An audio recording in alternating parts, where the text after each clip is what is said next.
Και θέλω να πάω στις πρώτες βοήθειες για τα βρέφη και τα μικρά παιδιά. Όλοι στο σπίτι, έχει τύχει που έχουμε μικρά παιδιά, έχει τύχει να πνιγούν. Είτε από κάτι που φάγανε, είτε από κάτι που ήπιανε. Και δεν ξέρουμε εκείνη τη στιγμή, σας στείλουμε και δεν ξέρουμε τι να κάνουμε. Γι' αυτό φέραμε εδώ κοντά μας τον κύριο Χρήστο Νικολαίδη, πρόεδρο των Ελλήνων Διασωστών, και την Ευρώπη Βαϊράμι, μέλος των Ελλήνων Διασωστών. Καλησπέρα σας, καλώς ήρθατε. Θέλω όμως. Συγγνώμη, λέω, μου επιτρέπετε, γιατί την παράσταση την κλέβει η μικρή Ελένη.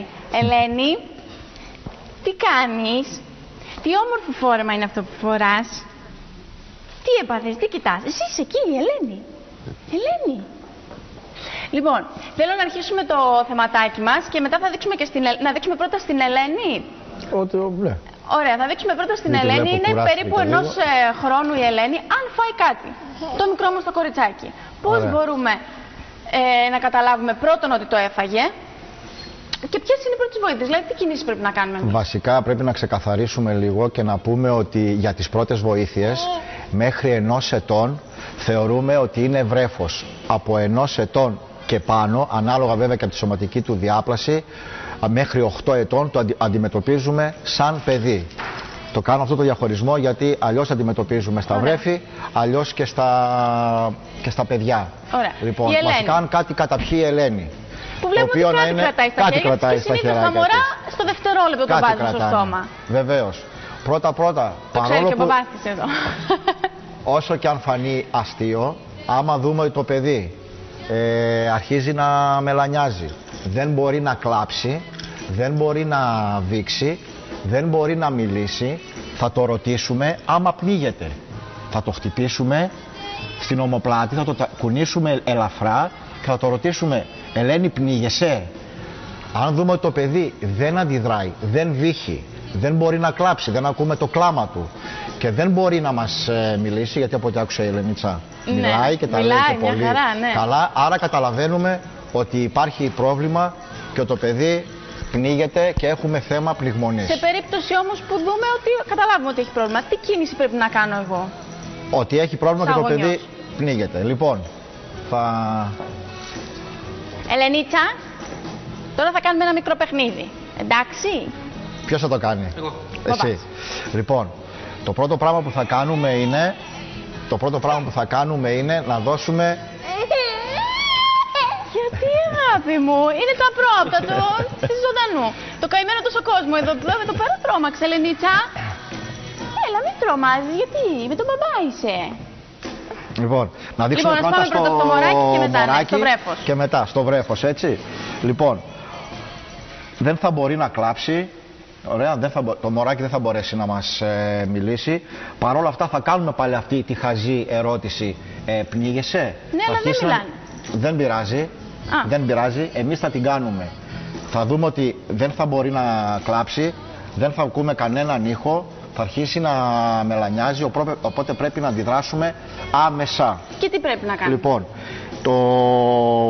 το μωρό έχουμε τη δυνατότητα να το πιάσουμε και να το βάλουμε πάνω στο χέρι μας. Αφού ακινητοποιήσουμε το κεφάλι του, γιατί είναι πάρα πολύ ευαίσθητος ο αυχένας του μωρού, κρατώντας το εδώ από το σαγόνι, έχουμε βάλει και ένα ξένο σώμα μέσα, θα το γυρίσουμε και θα το ρίξουμε μπρούμητα πάνω στον πύχη μας, έτσι ώστε το στόμα να είναι πιο χαμηλά από τα πνευμόνια του.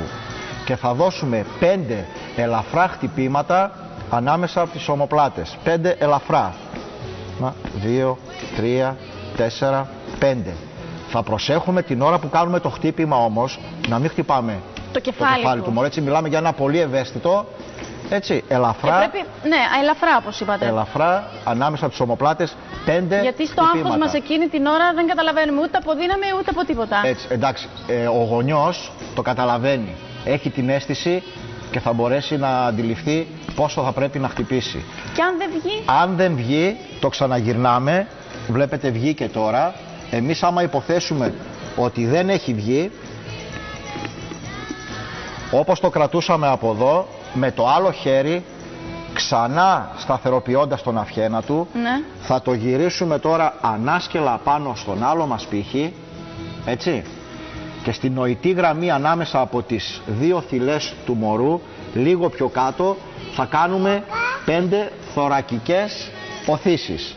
Με τα δύο μας τα δάχτυλα όμως, έτσι. Ναι. Ελαφρά. 1, 2, 3, 4, 5. Αν πάλι δεν βγει, ξανά η ίδια διαδικασία. Ξανακινητοποιούμε τον αυχένα.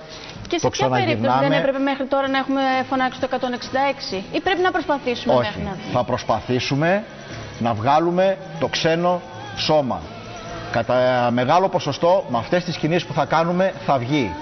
Αν το μωρό τώρα χάσει τις αισθήσεις του, τότε μετά από εκεί και πέρα θα πρέπει να κάνουμε κάρπα στο παιδί, οπότε θα μπούμε στη διαδικασία να καλέσουμε.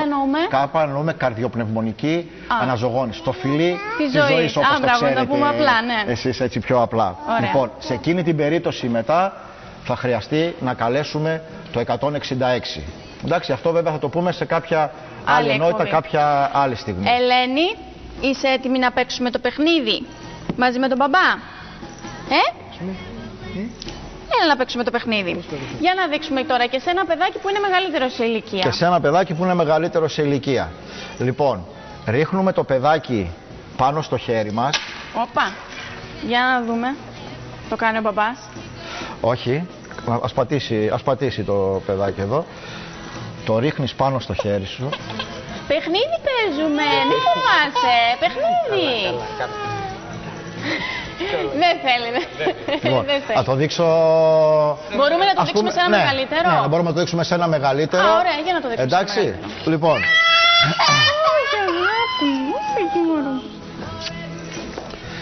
Εντάξει, μπορείτε να βγείτε να μην το... Ναι, ευχαριστούμε εμείς. Γεια σου, Ελενίτσα. Για να το δείξουμε σε ένα μεγαλύτερο. Επειδή είναι παιδί και μιλάμε μέχρι 8 ετών, έχουμε τη δυνατότητα να το κάνουμε να σκύψει, έτσι ώστε πάλι το στόμα να είναι πιο χαμηλά από τα πνευμόνια, έτσι. Πάλι 5 χτυπήματα στην ομοπλάτη, ναι. 5 χτυπήματα στην ομοπλάτη. Αν δεν βγει, πηγαίνουμε πίσω από το παιδί, βρίσκουμε τον αφαλό του,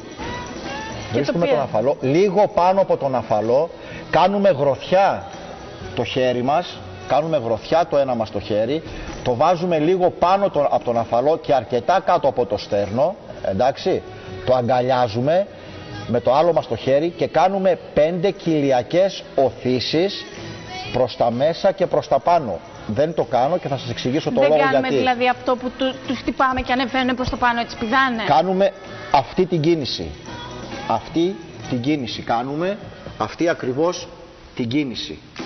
Δεν την κάνω γιατί είναι πολύ επίπονη και μετά από τη στιγμή που θα κάνουμε αυτό το πράγμα σε ένα παιδί ή σε έναν ενήλικα πρέπει οπωσδήποτε να πάει στο νοσοκομείο. Γι' αυτό και δεν το κάνουμε σε κάποιον ο οποίος είναι υγιής.